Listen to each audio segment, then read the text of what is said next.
ലാലേട്ടൻ ഈ രണ്ട് കോമ്പിനേഷനുകൾ മലയാളികൾ മാത്രമല്ല ഓൾ ഇന്ത്യ വെയിറ്റ് ചെയ്തിരിക്കുന്ന ഒരു കോമ്പിനേഷൻ കൂടെയാണ്. അപ്പോൾ ഞാൻ ആ വാക്ക് ഉപയോഗിക്കുകയാണ്, ഒരു പുതുമ. കാരണം ലാലേട്ടൻ ഇതിനു മുമ്പ് ചെയ്തിട്ടില്ല എന്ന് കഴിഞ്ഞ നേരിന്റെ പ്രൊമോഷനൊക്കെ വന്നപ്പോൾ പറഞ്ഞാണ്. അപ്പോൾ ലാലേട്ടൻ ഏറ്റവും കൂടുതൽ എക്സൈറ്റ് ചെയ്തൊരു ഫാക്ടർ എന്താണ്? അതിനേക്കാൾ ഉപരി അത് പ്രേക്ഷകരിലേക്ക് എത്തിക്കുമ്പോൾ ഉണ്ടാകുന്ന ഒരു സാറ്റിസ്ഫാക്ഷൻ എന്തോരാണ്? അല്ല, ഇങ്ങനത്തെ ഒരു ജോണറിലൊരു സിനിമ ഇന്ത്യൻ സിനിമയിൽ ഉണ്ടായിട്ടുണ്ടായില്ല എന്നാണ് ഞാൻ വിശ്വസിക്കുന്നത്. ഇതിനൊരു ഞാൻ പറഞ്ഞൊരു കാലവും ദേശങ്ങളൊന്നും ഇല്ലാത്തൊരു സിനിമയാണ്. അപ്പം അതിൻ്റെ ക്രാഫ്റ്റ് എന്ന് പറയുന്നത് മാറ്റി നിർത്തിയാൽ ക്രാഫ്റ്റ് വൈസ് വളരെ രസകരമായത് വലിയൊരു ക്യാൻവാസിലാണ് ഈ സിനിമ ചെയ്തിരിക്കുന്നത്. പക്ഷെ ഒരു സിനിമയ്ക്ക് വേണ്ട എല്ലാ കാര്യങ്ങളും, ഒരു കഥ പറയുമ്പോൾ നമുക്ക് എന്തൊക്കെ വേണോ അതെല്ലാം ഉണ്ട്. അതിൽ പ്രേമമുണ്ട്, പ്രണയമുണ്ട്, വിരഹമുണ്ട്, ദുഃഖമുണ്ട്, സന്തോഷമുണ്ട്, പ്രതികാരമുണ്ട്, അസൂയുണ്ട്, അങ്ങനെയുള്ള ഹ്യൂമൻ ഇമോഷൻസ് മുഴുവനുള്ളൊരു സിനിമയാണ്. അതിനെ എങ്ങനെ പ്ലേസ് ചെയ്തിരിക്കുന്നു എന്നുള്ളതാണ്. അത് നമ്മൾ സാധാരണ കാണാത്തൊരു ടെറയിനിൽ നമ്മളിപ്പം ഇത് കേരളത്തിൽ നടന്ന ഒരു കഥയാണോ എന്ന് ചോദിച്ചാൽ അല്ല, ഇതെവിടെ നടന്നതാണെന്ന് നമുക്ക് പറയാൻ പറ്റില്ല. ഇന്ത്യയിൽ എവിടെയോ ഒരു സ്ഥലത്ത് അതിന് എത്ര പഴക്കമുള്ളൊരു സിനിമയാണെന്ന് കാലമാണെന്ന് നമുക്ക് പറയാൻ പറ്റില്ല. അതുകൊണ്ടാണ് കാലദേശങ്ങളില്ല എന്ന് പറയുന്നത്. അപ്പോൾ അതിലുപയോഗിച്ചിരിക്കുന്ന അതിൻ്റെ കോസ്റ്റ്യൂം ആയാലും അതിൻ്റെ ഭാഷയായാലും അതിലെ ഗാനങ്ങളായാലും അതൊരു കഥ പറയുന്ന രീതിയാണ്. അപ്പോൾ അതൊരു വലിയ ക്യാൻവാസിലാണ് ഏറ്റവും മനോഹരമായിട്ട് ഷൂട്ട് ചെയ്തിരിക്കുന്ന സിനിമ എന്ന് ഞാൻ പറയുന്നു. കാര്യം അതിൻ്റെ ക്യാമറ വർക്ക് ഈസ് സൂപ്പർ, അതിൻ്റെ മ്യൂസിക് ഈസ് സൂപ്പർ. അങ്ങനെയല്ല, ഒരു സിനിമ നന്നാകണമെങ്കിൽ അതിലെല്ലാവരും നന്നായിട്ട് അഭിനയിക്കണം, അതിൻ്റെ ക്യാമറ നന്നായിരിക്കണം, പാട്ട് നന്നായിരിക്കണം, ലൊക്കേഷൻ നന്നായി, ഒരുപാട് ഫാക്ടറുണ്ട്.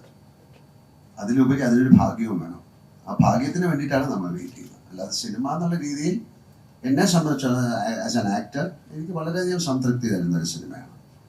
നമ്മൾ സാധാരണ ചെയ്യാത്ത സിനിമ എന്ന് പറഞ്ഞാൽ ബാക്കി എല്ലാം ഉണ്ട്, പക്ഷെ അതിനെ എങ്ങനെ ട്രീറ്റ് ചെയ്തിരിക്കുന്നു എന്നുള്ളതാണ് ഡിഫറൻറ്റ്. അപ്പം ഇത് പല ഭാഷകളിലേക്ക് ഡബ് ചെയ്യുന്ന അവസരങ്ങളിലൊക്കെ അവിടുത്തെ ആൾക്കാർ പറഞ്ഞ കാര്യങ്ങളാണ് ഞാൻ പറയുന്നത്. അവരാരും ഇത്തരത്തിലൊരു സിനിമ കണ്ടിട്ടില്ല, ഇത് വളരെ ഡിഫറെൻ്റ് ആയിട്ടുള്ളൊരു സിനിമയാണ്.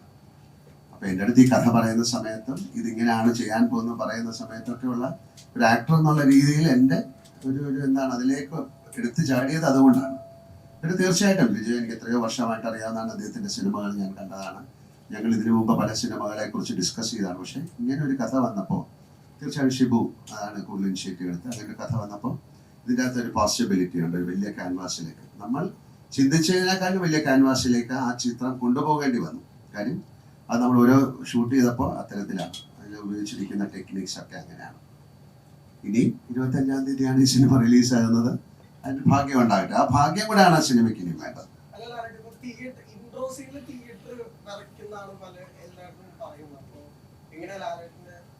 വിറയ്ക്കുമോ എന്നൊക്കെ എനിക്ക് പറയാൻ പറ്റില്ല. കുഴപ്പമുണ്ടായില്ല എന്ന് തോന്നുന്നു. അങ്ങനല്ലല്ലോ, ഒരു പ്രസന്റ് ചെയ്യുന്ന രീതിയാണല്ലോ. ഇൻട്രഡക്ഷൻ എന്ന് പറയുന്നത് ഒരു ആ സിനിമയിൽ ഒരാളെ കാണാൻ കാത്തിരിക്കുമ്പോൾ അയാളെ പ്രസന്റ് ചെയ്യുന്ന ഒരു ത്രില്ലാണ്, അതൊരു സ്കില്ലാണ്. ആ സ്കിൽ ഈ സിനിമയിൽ ഉണ്ടായിരിക്കാം. ഇനി കണ്ടിട്ടേ പറയാൻ പറ്റുള്ളൂ. ഇനി മോൻ വരച്ചില്ല എന്ന് പറഞ്ഞിട്ട് എന്നെ തോന്നുന്നു. ഇപ്പം മലൈക്കോട്ടെ വാലിബൻ ആരാണ് അയാൾ?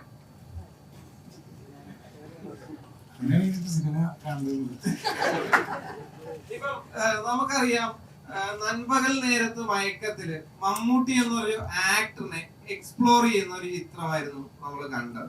ഇപ്പൊ നേരെ മറിച്ച് മോഹൻലാൽ എന്നൊരു നടനുമായി ഒരു താരമായി എത്താൻ നേരത്ത് ഒരേ സമയത്ത് മോഹൻലാൽ എന്നൊരു നടനെയും താരത്തെയും ഒരേ ടൈമിൽ തന്നെ യൂസ് ചെയ്യുന്ന ഒരു ചിത്രമായിരിക്കും മലൈക്കോട്ടെ വാലിബൻ. ആ ഒരു കഥാപാത്രമായിട്ട് ലാലേട്ടനെ ഏറ്റവും പെർഫെക്റ്റ് ആയിട്ട് ബ്ലെൻഡ് ചെയ്യാനാണ് നമ്മൾ ശ്രമിച്ചിട്ടുള്ളത്. അല്ലാതെ ഇത്തരത്തിലുള്ള കാര്യങ്ങൾ യൂസ് ചെയ്തോ എന്ന് ചോദിച്ചാൽ എനിക്ക് അതിനൊരു മറുപടി പറയാൻ പറ്റില്ല. പക്ഷെ ആ കഥാപാത്രമായിട്ട് ക്യാമറയ്ക്ക് മുമ്പിൽ ലാലേട്ടൻ വന്നു കഴിഞ്ഞപ്പോൾ ആ കഥാപാത്രമായിട്ട് തന്നെയാണ് ഞങ്ങൾക്ക് എല്ലാവർക്കും തോന്നിയിരിക്കുന്നത്. അത് തന്നെയാണ് അതിന്റെ ആൻസർ. സൂചിപ്പിച്ചിരുന്നു ലാലേട്ടന്റെ ഇൻട്രോ കാണാൻ നേരത്ത് എന്താണ് അദ്ദേഹം ആ ചിത്രം തിയേറ്ററിന്റെ പുറത്ത് നിന്നായിരിക്കും അത് ആസ്വദിക്കുക. കാരണം തിയേറ്റർ ഇങ്ങനെ കുലുങ്ങും, അത് കാണാൻ വേണ്ടിയാണെന്ന് പറഞ്ഞത്. അപ്പം യഥാർത്ഥത്തിൽ ഈ മലൈക്കോട്ടെ വാലിബൻ തിയേറ്റർ ഇളക്കി മറിക്കുമോ?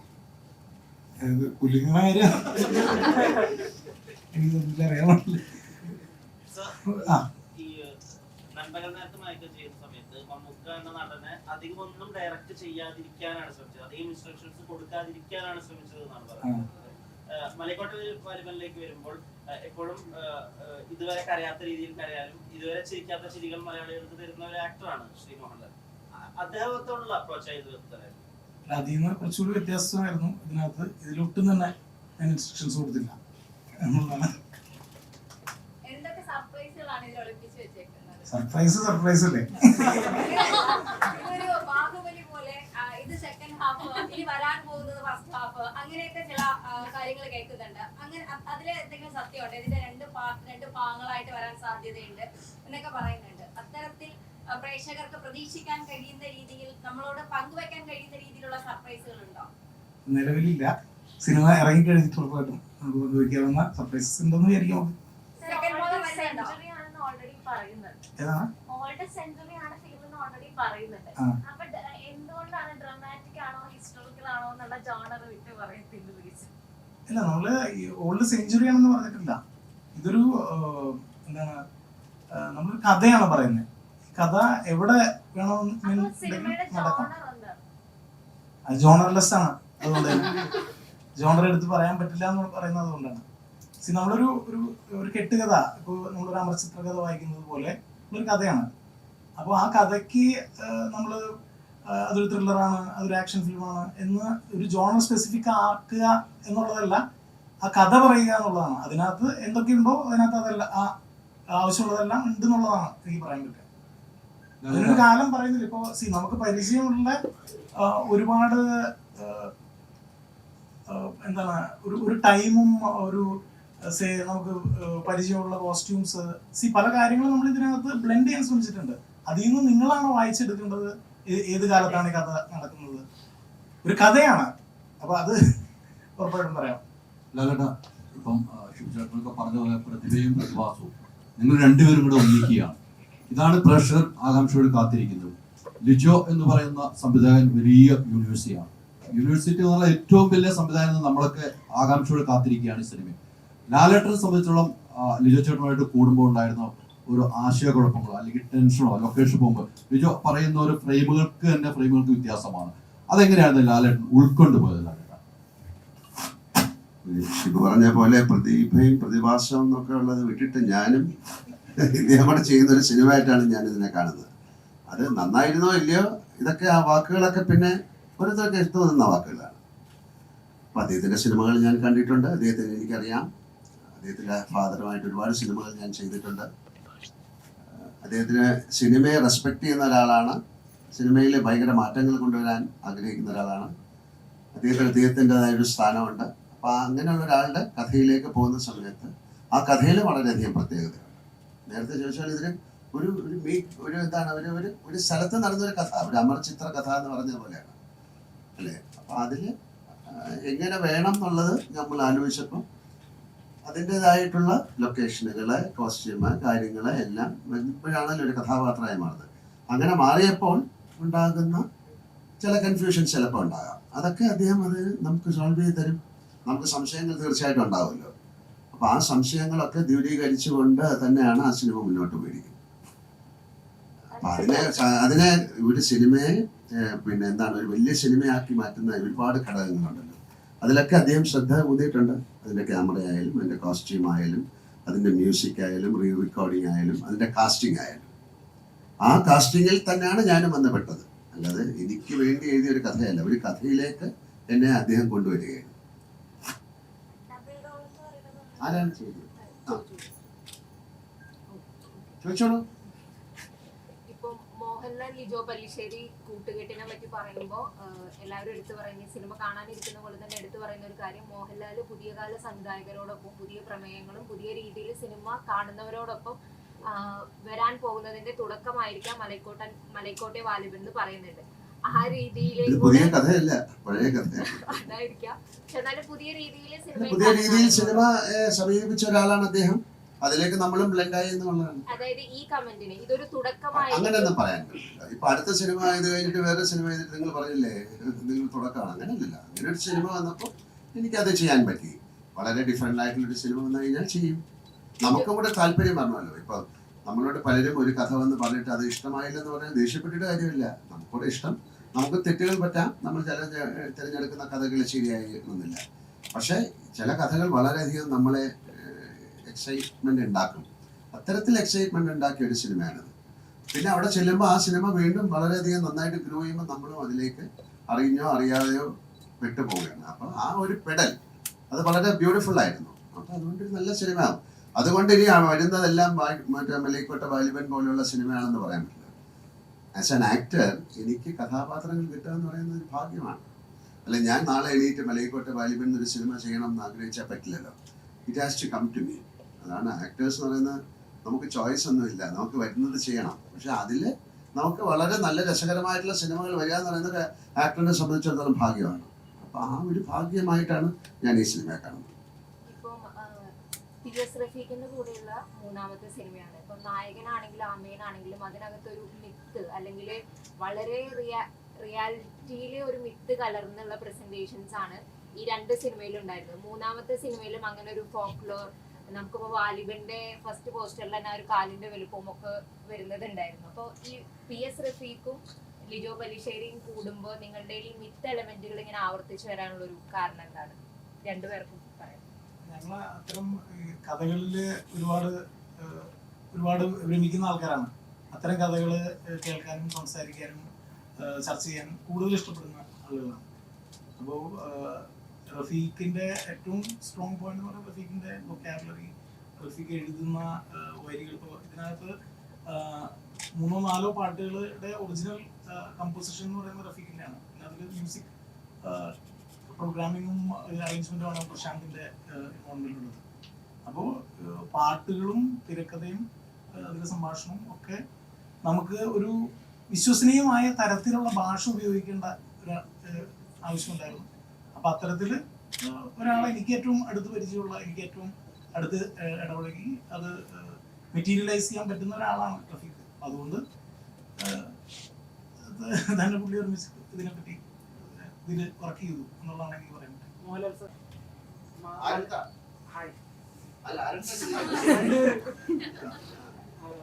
മലയാളത്തിന്റെ മോഹൻലാൽ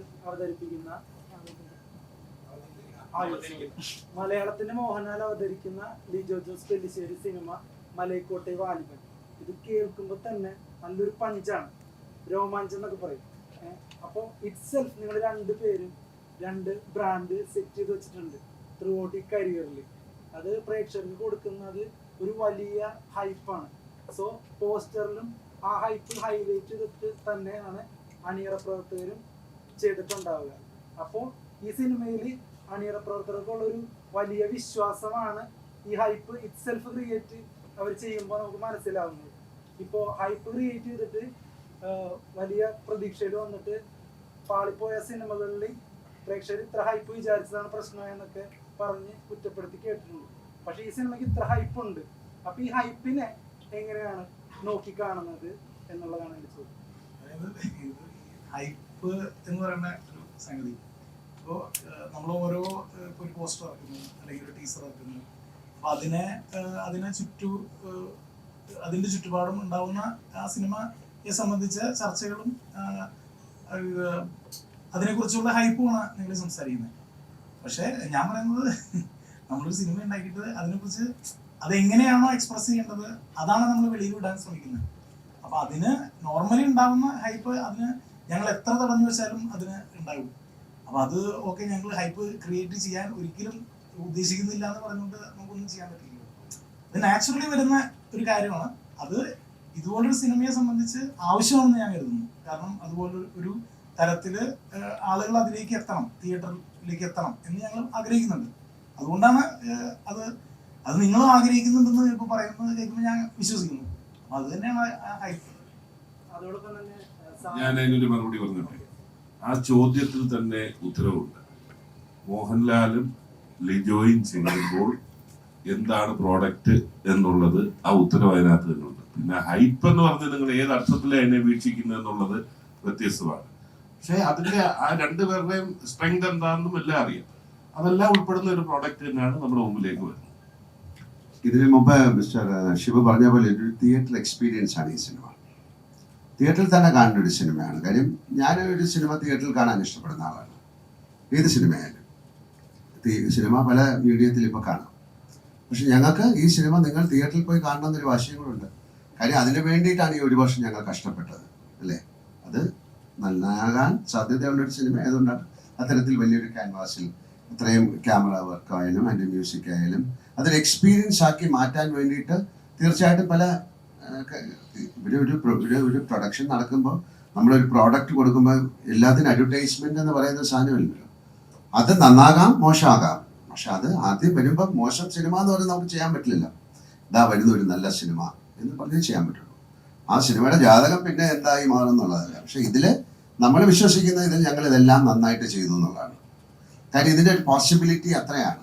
നമുക്ക് ഇത് വേറെ ഭാഷകളിലൊക്കെ ഡബ് ചെയ്ത സമയത്ത് അവർക്കൊക്കെ ഞാൻ നേരത്തെ പറഞ്ഞ പോലെ അവർക്കൊക്കെ ഇങ്ങനെ ഒരു സിനിമ ഇന്ത്യയിൽ ആദ്യമായിട്ട് ഉണ്ടായി എന്ന് തോന്നിപ്പിക്കാവുന്ന രീതിയിലാണ് ഈ സിനിമ ചെയ്തിരിക്കുന്നത്.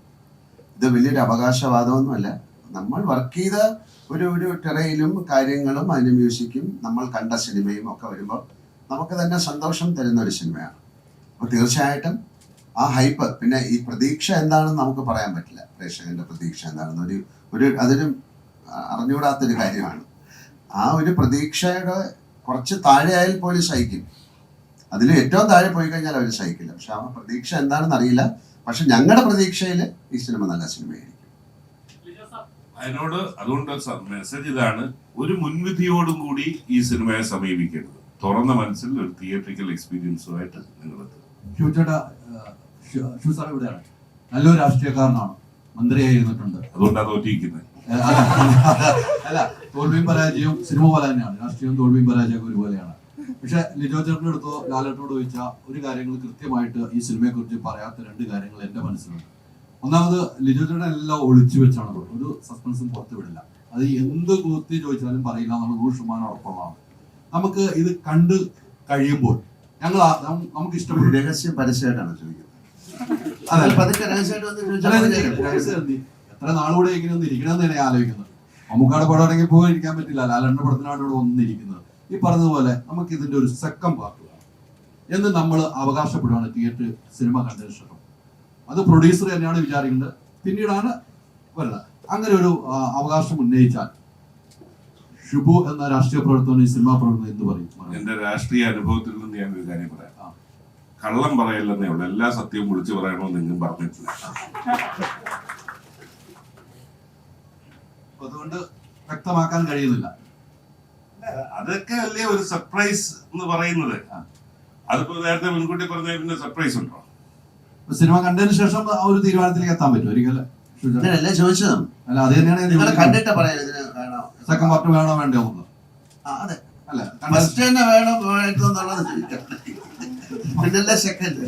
എന്തായാലും വേണമല്ലോ.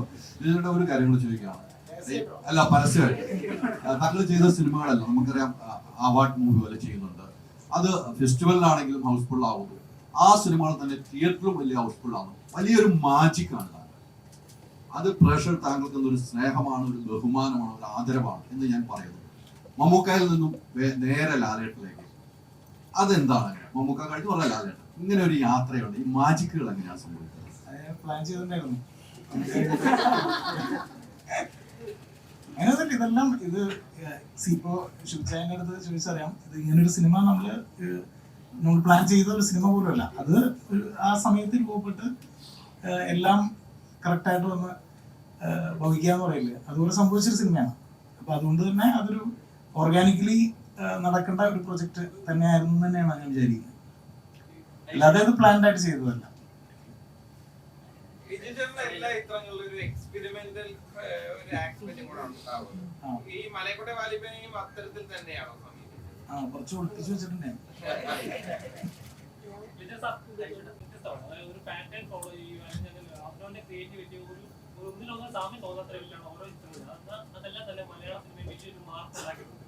ഇപ്പൊ ലാലേട്ടൻ തന്നെ പറഞ്ഞു, ഇന്ത്യൻ സിനിമയെ കണ്ടിട്ടുള്ള വളരെ വ്യത്യസ്തമായ ഒരു ചിത്രമായിരിക്കും മലയക്കോട്ടെ വാലിബൻ. ഇന്ത്യൻ സിനിമ മേക്കിംഗിൽ ഒരു മാർക്കാവും. അത് ഒരിക്കലും ഞാനിപ്പോ അങ്ങനെ പറഞ്ഞു കഴിഞ്ഞാൽ ഭയങ്കര ബോറായിരിക്കില്ല. അതായത് ഇത് ഇന്ത്യൻ സിനിമയിൽ ഒരു മാർക്കായിരിക്കും എന്ന് ഞാൻ പറയുന്നത്. അതേപോലെ അത് നാച്ചുറലി സംഭവിക്കട്ടെ. അത് ആളുകൾ കണ്ട് അവര് വിലയിരുത്തേണ്ട ഒരു കാര്യമല്ലേ. ഞാനൊരിക്കലും എൻ്റെ വർക്ക് കഴിയുമ്പോൾ ഇത് കലക്കും എന്ന് ഞാൻ പറയുന്നതിൽ അർത്ഥമില്ല. അപ്പൊ അങ്ങനെ ആവട്ടെ, അങ്ങനെ ആവണമെന്നാണ് ഞങ്ങൾ ആഗ്രഹിക്കുന്നത്. ഈ ഒരു ഇത്തരം സിനിമ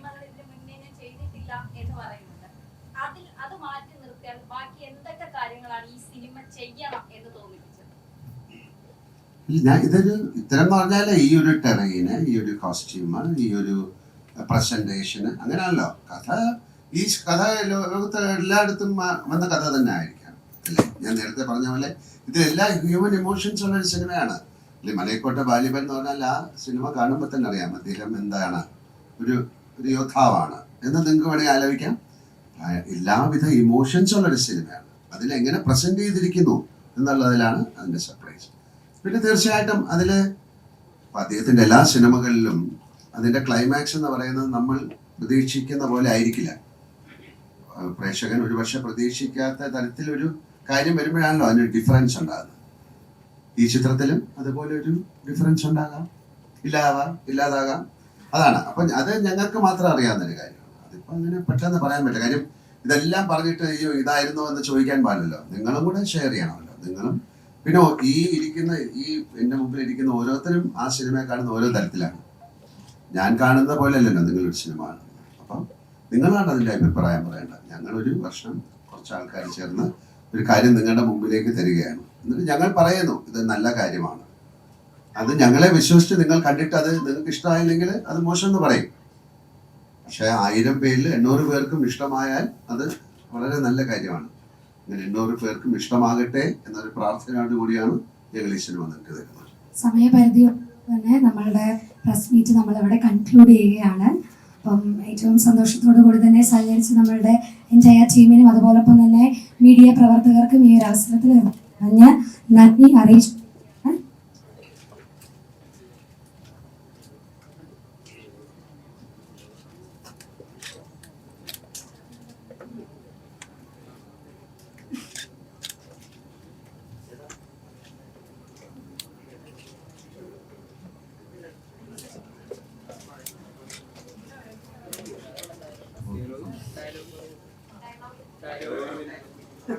ആ ഡയലോഗ് പറയാമെന്ന് പറഞ്ഞിരുന്നല്ലോ. ആ ഡയലോഗ് പറയാമെന്ന് പറഞ്ഞിരുന്നു. അപ്പൊ ആ ഡയലോഗ് അവസാനിപ്പിക്കുന്നതല്ല. എന്തായിരുന്നു പറഞ്ഞേ? അല്ല കണ്ടതെല്ലാം നിജം അങ്ങനെയല്ലോ. തമിഴില് പറയാൻ പറയൂ. അപ്പൊ നമ്മളൊന്നും മനസ്സിലാവുമല്ലോ. എനിക്കില്ലേ ഒരു ഡയലോഗ് പറയണമെങ്കിൽ ഒരാൾ പറഞ്ഞു തന്ന് അത് മനസ്സിലായി. അല്ലല്ല നിങ്ങൾ കണ്ടതല്ലേ? അല്ല അങ്ങയുടെ വായിൽ നിന്ന് കേൾക്കാൻ എനിക്കൊരാഗ്രഹം ഒന്ന് പറഞ്ഞു നോക്കി പറയാം. എന്നാ എനിക്ക് വന്ന് കണ്ടത് നിജം, കാണാത്തത് പോയി. നീ കണ്ടതെല്ലാം പോയി, നീ കാണപ്പോകുന്നത് നിജം. Thank you very much. Thank you, Lalithan, and thank you, Vijay Chetan. Thank you, the entire team over here.